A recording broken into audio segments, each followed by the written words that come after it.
అందరికీ నమస్కారం అండి. ఆటో ఆగింది. శాంతమ్మ, గోపాల్ దిగారు. ఆటో వాడికి డబ్బులిచ్చి తాళం చెవి జేబులో నుంచి తీసి తలుపు తీయడానికి వెళ్ళాడు గోపాలం. నెల నెల భర్త పెన్షన్ డబ్బులు తీసుకెళ్లడానికి వస్తుంది శాంతమ్మ. పక్కనే ఒక 25-30 కిలోమీటర్లు దూరమున్న పల్లెటూరు నుండి. ఆ రోజు పెన్షన్ ఆఫీస్కి తీసుకెళ్లి రావడం గోపాలం డ్యూటీ. ఈ రోజుండి రేపు పొద్దున బస్సుకు వెళ్ళొచ్చులేమ్మా అన్నాడు ఆప్యాయంగా శాంతమ్మని. లేదు నాన్న, ఉమకి ఒంట్లో బాలేదు, నా కోసం ఎదురు చూస్తూ ఉంటుంది అంది శాంతమ్మ. శాంతమ్మకి 2 పిల్లలు. కొడుకు గోపాలం, కూతురు ఉమ. భర్త ఉండగా స్వగ్రామంలోనే ఒక మోతుబరి రైతుకిచ్చి పెళ్లి చేశాడు. వాళ్లతో పాటు వీళ్లకున్న 4 ఎకరాల పొలం కూడా వ్యవసాయం, అల్లుడితోనే వ్యవసాయం చేయిస్తూ పల్లెటూళ్ళలోనే పాత పెంకుటింట్లో ఉంటోంది. 4 ఇళ్ల అవతల ఉన్న కూతుర్ని, అల్లుణ్ణి, మనవణ్ణి చూసుకుంటూ.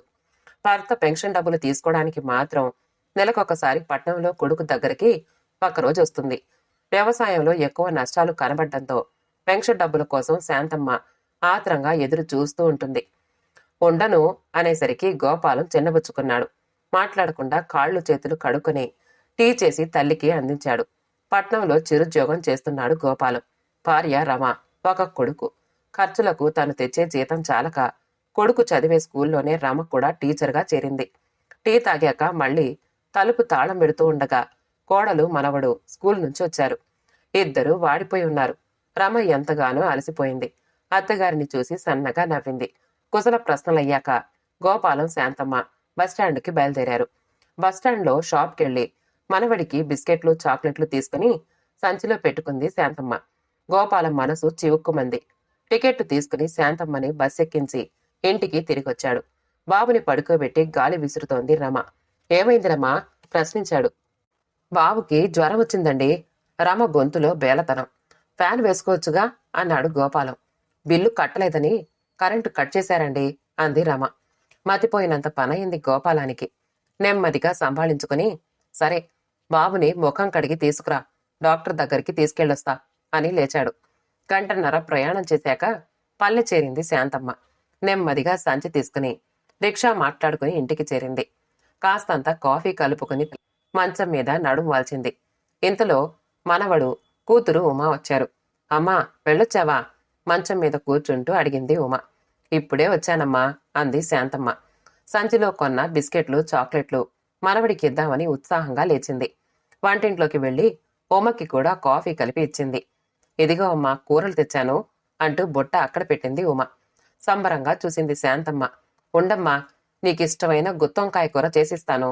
మళ్ళీ ఇంటికెళ్ళి ఏం వండుకుంటావు అంటూ వంటింట్లోకి నడిచింది శాంతమ్మ. ఉమ టీవీ చూస్తూ కూర్చుంది. కూర బాక్సులో సర్ది కూతురు చేతికిచ్చింది. ఎల్లుండి మేం ముగ్గురం ఉత్తర భారతదేశ యాత్రకు వెళ్తున్నామమ్మా అంది సంబరంగా ఉమ. ఎలా? కుతూహలంగా అడిగింది శాంతమ్మ. ఈ ఊరు నుంచి బస్సు వేశారమ్మా. ఆయన ఫ్రెండ్స్ అంతా బయలుదేరుతున్నారట. మనము వెళ్దామన్నారాయన అంది ఉమ. అలాగే వెళ్ళిరండమ్మా. వ్యవసాయ పనులు ఏమన్నా ఉంటే నేను చూసుకుంటాలే అంది శాంతమ్మ. నువ్వుండగా మాకేంటమ్మా అంది ఉమ ఆప్యాయంగా. తెల్లవారగానే హడావిడిగా పనులు మొదలుపెట్టింది శాంతమ్మ. యాత్రలకు వెళ్లే కూతురు, అల్లుడు, మనవడి కోసం చక్రాలు, చెక్కలు, కట్టివేలు వేసి 3 డబ్బాల్లో పోసి ప్యాక్ చేయించింది. అంతా అయ్యేసరికి సాయంత్రం అయింది. అప్పుడు గుర్తొచ్చింది శాంతమ్మకి. తను అన్నం కూడా తినలేదని. కాసిన్ని బియ్యం ఉడకేసి మంచం మీద చేరింది శాంతమ్మ.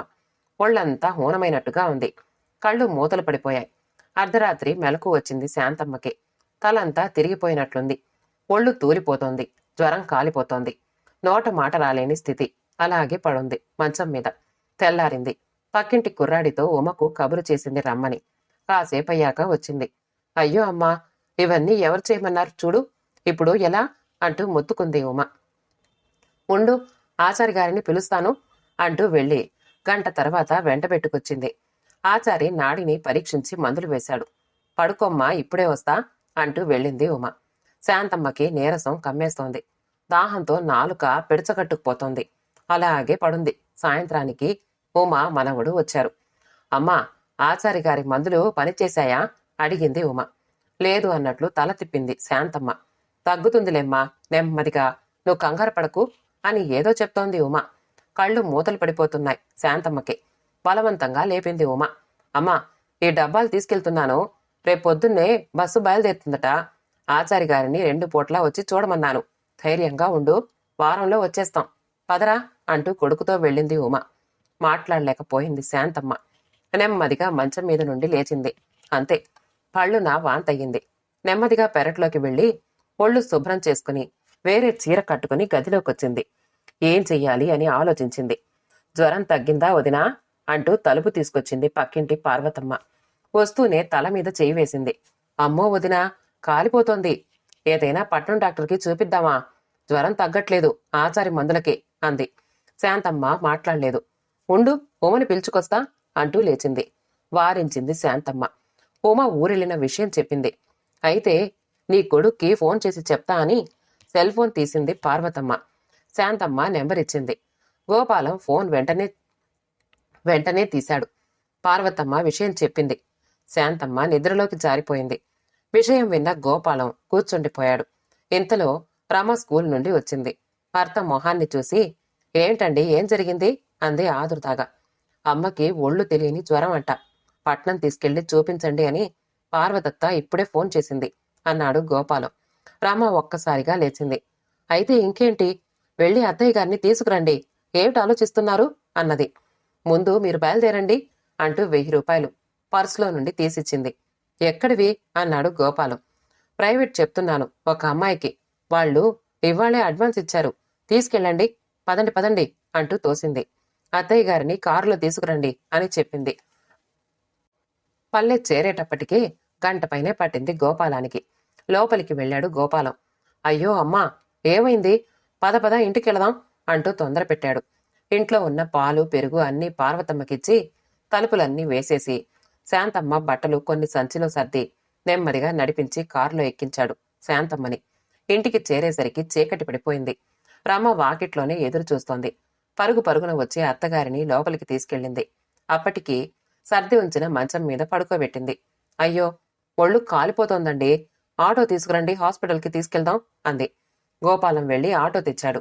ముగ్గురు 20 నిమిషాల్లో హాస్పిటల్కి చేరుకున్నారు.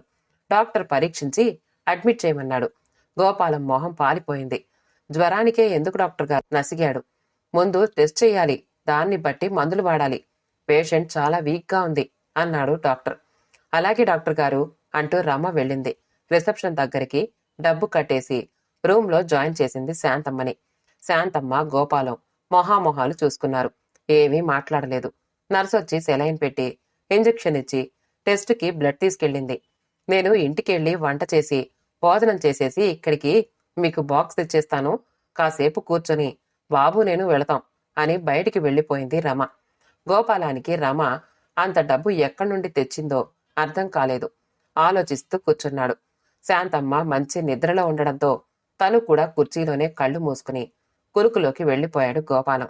9 గంటలకి బాక్స్ తీసుకుని రమ వచ్చింది. ఒక్క అరగంట కూర్చున్నారు రమ బాబు. ఇంతలో శాంతమ్మ బ్లడ్ రిపోర్ట్ వచ్చాయి. శాంతమ్మకి టైఫాయిడ్ అని తేలింది. పర్వాలేదు, 4 రోజుల్లో తగ్గిపోతుంది, ధైర్యం చెప్పాడు డాక్టర్. ఈ పూటే మెడిసిన్ స్టార్ట్ చేసేస్తా, ఒక్క 4-5 రోజులకి ప్రిపేర్ అవ్వండి అన్నాడు డాక్టర్. అలాగేనండి అంది రమ. నేను బాబు ఇంటికి వెళతామండి అంది రమ. తలూపాడు గోపాలం. హాస్పిటల్ వైద్యం పుణ్యమా అని శాంతమ్మ వారంలోపే కోలుకుంది. జ్వరం నార్మల్కి వచ్చేసింది. కాకపోతే చాలా వీక్గా ఉన్నారు. బలానికి టానిక్లు వాడాలి అంటూ మందులు రాసిచ్చారు డాక్టర్ గారు. దాంతో పాటు బిల్లు కాగితం చేతిలో పెట్టారు. రిసెప్షన్లో కట్టేసి వెళ్ళిపోవచ్చు అని చెప్పారు. రమ తీసుకుంది కాగితాలు. డాక్టర్ గారిని అనుసరించింది. ఇప్పుడెలా ఉందమ్మా అని గోపాలం అడిగాడు శాంతమ్మని. చాలా తెరిపిగా ఉంది నాయనా, కన్నీరొలికించింది శాంతమ్మ కన్నుల నుండి. ఊరుకోమ్మా అనునయించాడు గోపాలం. 15 గంటయ్యాక రమ కారు తీసుకొచ్చింది. ముగ్గురు ఇంటికి చేరారు. ఇల్లంతా ఎంతో పొందిగ్గా నీట్గా సర్దుకుంది రమ. చాలా రిలీఫ్గా ఫీల్ అయ్యింది శాంతమ్మ. చకచక వంట చేసి కాస్త చారన్నం కలిపి శాంతమ్మ దగ్గరికి తీసుకొచ్చింది రమ. ఎంతో రుచిగా ఉన్న చారన్నం తృప్తిగా తిన్నది రమ. అత్తయ్యగారు, ఈ మందులు వేసుకోండి అంటూ మందులు మంచినీళ్లు అందించింది రమ. అత్తయ్యగారు, ఇక పడుకోండి అంటూ లైట్లార్పి తలుపు దగ్గరకు వేసి వెళ్ళింది రమ. శాంతమ్మ పడుకుంది గాని రమ గోపాలం కూడా భోజనానికి కూర్చున్నారు.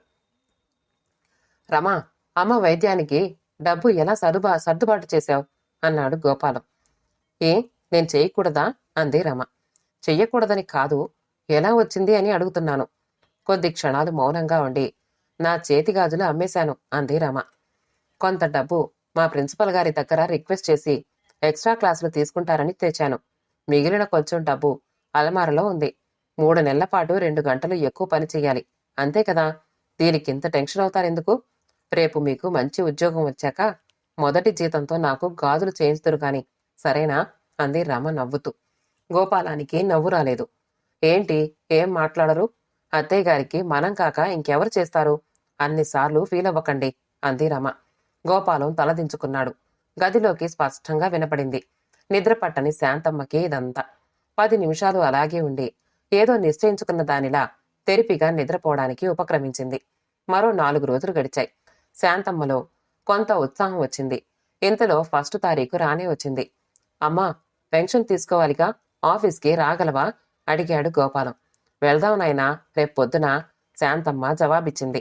జీతం తీసుకుని రమ కూడా సంతోషంగా ఇంటికి చేరింది. బుట్ట నిండా పళ్ళు కూరలు తెచ్చింది రమ. మర్నాడు ఉదయం పెన్షన్ తీసుకుని ఇంటికొచ్చారు శాంతమ్మ, గోపాలం. అమ్మ వెళ్ళిపోతుందేమో ఇంకా అనుకున్నాడు గోపాలం. సాయంత్రం అయ్యేసరికి లేచి హాల్లోకొచ్చింది శాంతమ్మ. కొడుకుతో కలిసి టీవీ చూస్తున్నాడు గోపాలం. రమా పిలిచింది శాంతమ్మ. ఏంటత్తయ్య గారు అంటూ వచ్చింది. పెన్షన్ డబ్బు, మరికొంత డబ్బున్న కవరు రమ చేతిలో పెట్టింది శాంతమ్మ. ఏంటి దత్తయ్య అంది రమ. ఈ నెల ఇంటి ఖర్చులకి వాడమ్మా. ఏముంది అందులో? ఈ నెలే కాదు, ఇక ప్రతి నెల ఈ డబ్బు మనందరిది. ఏదో వేడినీళ్ళకి చన్నీళ్లు అంది చిన్నగా. గోపాలం, పల్లెలో మన ఇల్లు పార్వతమ్మ కలుపుకుంటానంటోంది ఎప్పటినుంచో. రేపు వెళ్ళి ఇల్లు దానికిచ్చేసి డబ్బు పట్టుకురా. నా కోడలికి నగలు కొనాలి. సాయంత్రం వంట నేను చేస్తానులే రమా. పొద్దస్తమానం నువ్వెక్కడ చాకరీ చేస్తావు అని వంటింట్లోకి వెళ్ళింది శాంతమ్మ. రమ కళ్లల్లో ఆనంద బాష్పాలు. గోపాలానికి కూడా మనసులో ఏదో బరువు దిగినట్లయింది. అత్తయ్య, మీరెంత మంచివారు అంది రమ. నీకన్నానా అంది శాంతమ్మ. తూర్పున సూర్యుడు ఉదయిస్తున్నాడు. శైలజకు మెలకు వచ్చింది. అప్పటికే భర్త భాస్కర్ లేచేసి బ్రష్ చేసుకుని పేపర్ తిరగేస్తున్నాడు. గబుక్కున మంచం మీద నుండి లేచేసింది శైలజ. 10 నిమిషాల్లో ఫ్రెష్ అయ్యి వంటింట్లోకి వెళ్ళింది. అప్పటికే కాఫీ కలిపి భాస్కర్కు ఇచ్చేసింది శారదమ్మ. భాస్కర్కు తల్లి, శైలజకు అత్తగారు. లేచావా అమ్మా? ఇవాళ పాప స్కూల్కి బిర్యానీ అడిగింది. చేసేసి ఆ బాక్స్లో పెట్టేశాను. పాపను నిద్రలేపమ్మా, స్కూల్కి టైం అయిపోయింది. ఈలోగా మనమిద్దరికీ కాఫీ చేసేస్తాను అంది శాంతమ్మ. అయ్యో, చేసేశారా అత్తయ్య అప్పుడే నసిగింది శైలజ. ఈ జన్మకి నాకు మొగుడికి నాకు కాఫీ కలిపిచ్చి కలిసి తాగే అదృష్టం లేదేమో. పిల్లకి వండి పెట్టాలని నాకుండదా మనసులోనే నిట్టూర్చింది. పాపను లేపి బ్రష్ చేయించి స్నానం చేయించి యూనిఫామ్ వేసి హాల్లోకి తీసుకొచ్చింది. పాపకు బోన్ వీటాతో రెడీగా ఉంది శారదమ్మ. నానమ్మ అంటూ పరిగెత్తింది పాప. మా బంగారు తల్లి అంటూ ముద్దుల వర్షం కురిపించింది శారదమ్మ. స్కూల్లో ఇంటర్వెల్ టైంలో స్నాక్స్ పై బాక్స్లో పెట్టాను, చూసుకుని తినమ్మా, ఆకలి వేస్తుంది అంది శారదమ్మ. అలాగే నానమ్మా అంది పాప. పాపను ఆటో ఎక్కించి తిరిగొచ్చింది శైలజ. వంటింట్లోకి వెళ్ళింది శైలజ. అప్పటికే పచ్చడి చారు పెట్టేసింది శారదమ్మ. అత్తయ్య, కూర ఏం తరగను అంది శైలజ. బెండకాయలు ఉన్నట్లున్నాయి, తరగమ్మా. మీ ఇద్దరూ ఇష్టంగానే తింటారుగా అంది శాంతమ్మ. శైలజ తరిగి ఇచ్చేలోపు కుక్కర్లో అన్నం పప్పు పెట్టేసింది శారదమ్మ. బెండకాయ ముక్కలు తీసుకుని బాండీలో వేసింది. చేసేది లేక శైలజ రూంలోకొచ్చింది. భాస్కర్ అప్పటికే స్నానం చేసి రెడీ అవుతున్నాడు. ఏవోయ్, వంట అయిందా? ఆఫీస్లో కొంచెం ఎక్కువ పనుంది, త్వరగా కాని అన్నాడు భాస్కర్. అదేమన్నా నా చేతిలో ఉందా? ఆవిడే చేసేశారన్నీ. మీకిష్టమని గోంగూర పచ్చడి చేద్దామని అనుకున్నా. ఈలోపే వేరేది చేసేశారు. మొగుడికి పిల్లకి ఇష్టమైనవి చేసి పెట్టుకునే అదృష్టం లేదేమో ఈ జన్మకి విసురుగా అంది శైలజ. పోనీలే ఊరుకో, అమ్మ వింటే బాధపడుతుంది. సాయంత్రం చెయ్యి పచ్చడి. ఏమైందిప్పుడు అని భాస్కర్ హాల్లోకి వెళ్ళాడు. అది కాదండి అంటూ వెనకాలే వెళ్ళింది శైలజ. అప్పటికే వంటంతా టేబుల్ పైన పెట్టిన శారదమ్మ కొడుకు రాగానే వడ్డించడం ప్రారంభించింది. విస్సురుగా లోపలికొచ్చేసింది శైలజ. శైలు, వెళ్ళొస్తా భాస్కర్ హాల్లో నుంచి చెప్పి వెళ్ళిపోయాడు. విని ఊరుకుంది శైలజ.